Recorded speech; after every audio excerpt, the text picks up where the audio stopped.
Hey yo, what's going on everybody? It's Tyler, aka Ty Killington. Yeah! Alright, we are back, and guess what? It's another 10-minute video! No, but for real, stick with me, this is a great video. This is the Visione versus the Vagner, okay? We're doing a full performance review, top speed, straight line test. We're going around my usual track that I use, and not too long ago I built another track. A lot of people were complaining about me not having any hairpin turns in my tracks that I use.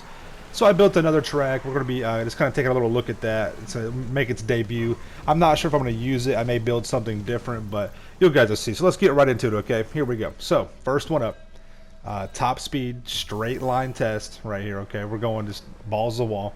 And we got the Vagner in the red car on the left, and we got the Visione and on the gray car on the right. As you see, both cars are extremely fast. Both cars are rear-wheel drive vehicles. And these cars are both really good to drive. They're very, very nice. Now, what we're going to be comparing is, just overall, speed and times and things like that. And whether or not it's worth even going for the Visione when it's, almost $2.5 million. I believe it's 2.3 right now. And then you have your upgrades as well that you have to pay for.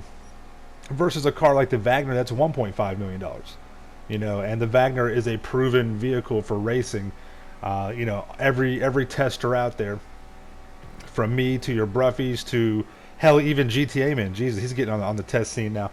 Everyone out there is talking about, this car is a good car or whatever. So I mean, the Vagner really, for bang for buck, it is in my opinion, and many others, it is the best car for racing overall. And as you see right here, the cars are extremely competitive. They're very, very close together. As we get towards the end of the track, however, you start to see the Vagner, begin to pull away on the Visione. And we'll see the time coming up real quick. As you see, the Visione, or the Vagner crosses the finish line first, 1 minute 18.553 versus a 1 minute 19.621. So roughly a whole second faster the Vagner is. So here we are on my normal course that I use. It is a faster track. It's got a lot of turns in it, but it is a fast track. And right out of the gate, you see that both cars are matched. They're very, very good. They're out of the corner, or out of the starting gate, very, very good.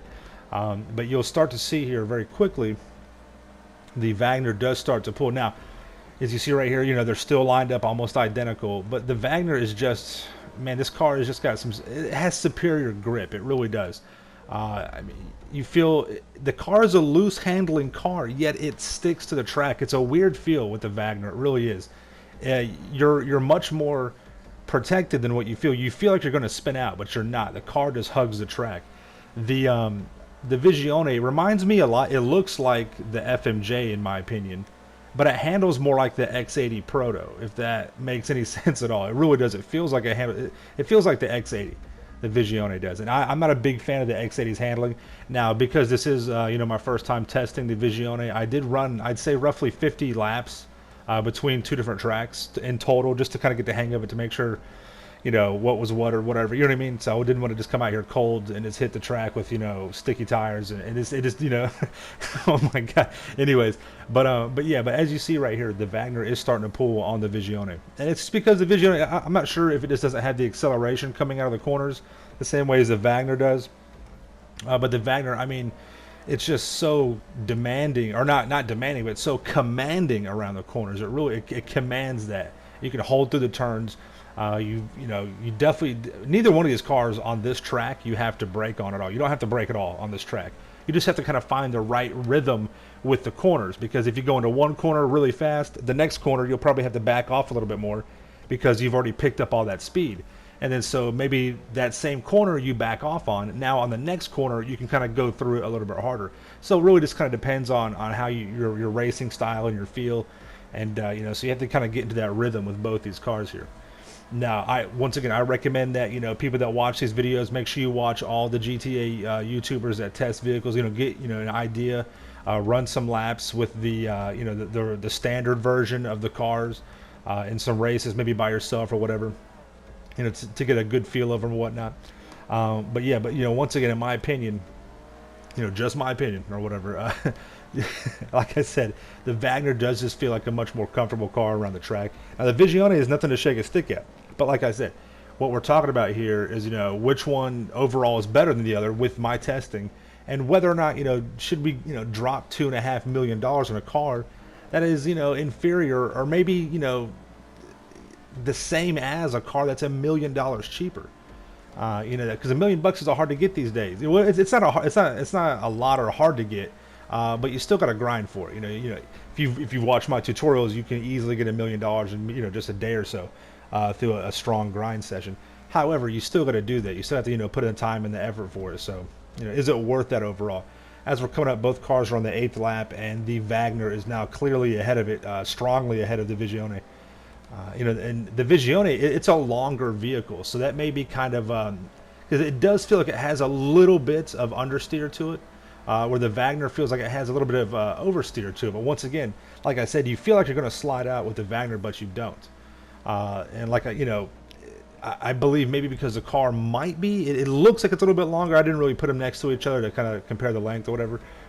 We didn't cross tips. we didn't sword fight. Anyways, I digress. But no, that could be contributing to that, and it does look like the Vagner is a larger vehicle. It's just a bigger vehicle. It has a larger or a wider wheelbase, which can actually help to the car just being more stable on the ground itself. But I ran these cars, very, very hard, both of them. I pushed them to their as best I could without crashing and stuff like that. I can't help it, but I just feel like the Vagner, like I said, it just sticks to the track much better.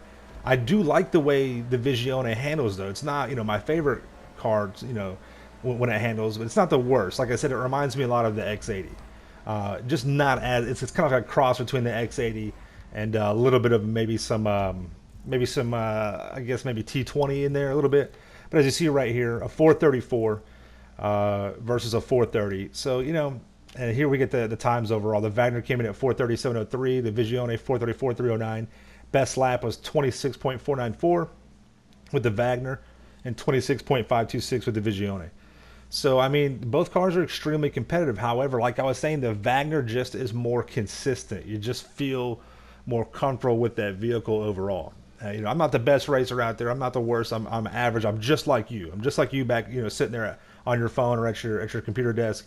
Same thing. You know what I mean? So I feel like you'd have a better chance with that car, the Vagner. So this is my new track. Okay, this is the new track I built. You may have seen it recently. This is the endurance race we did with the Vagero, and I built this out here in Blaine County. It's a fun track. It really is. But this has, all I'm doing is just showing you a lap. But you'll see the difference in the two vehicles. And we're coming up on a very demanding hairpin corner right here.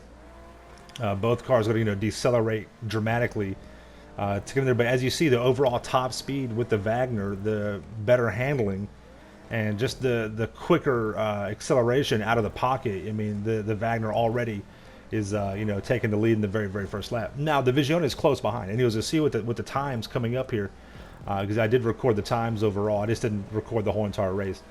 But you'll see they're still, the Visione is still very competitive. However, like I said, is it worth having a car, that's $1 million more expensive than a car that it's just as good, if not maybe a little bit worse?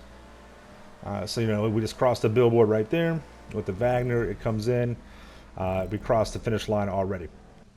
So here are the times on that particular race. The Visione came in at a 5:09.877. The Vagner 5:03.972.